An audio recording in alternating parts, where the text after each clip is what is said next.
An email from Carl Levy. He was just asking that the commission votes on the operator. They not change the open feeling of the railroad, particularly in China and India, that we don't put up fences. A particular point. Likes the open feeling and all these.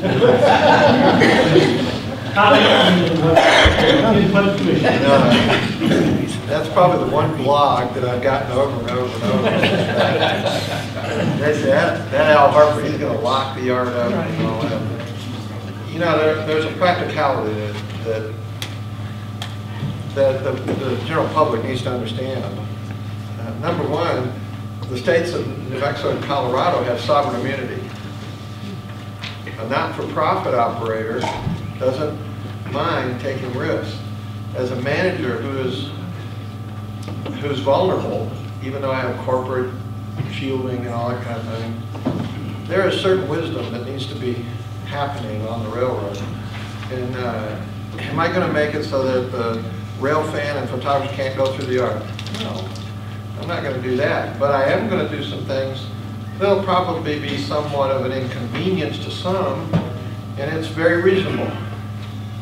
I don't want you going in the yard unless you've got a safety briefing. I want you to have an ID card that shows you it has safety briefing. And if you're going to go as a tourist, without going through all that, you have to go with a qualified guide. Now, are we going to fence the yard?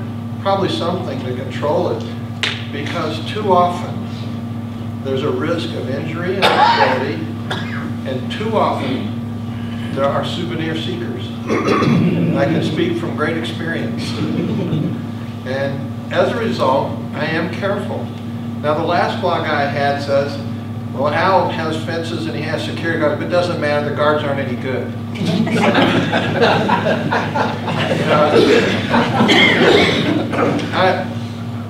There has to be some practicality.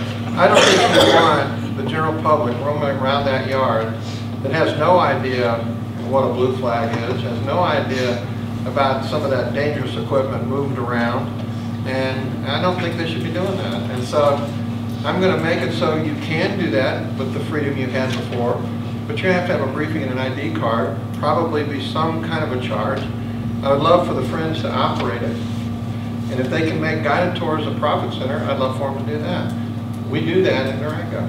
So yes, I'm going to be more conscious of security and access, but it won't be closed off. It'll just be regulated so that it's not dangerous to the public. It does not create liability for the railroad.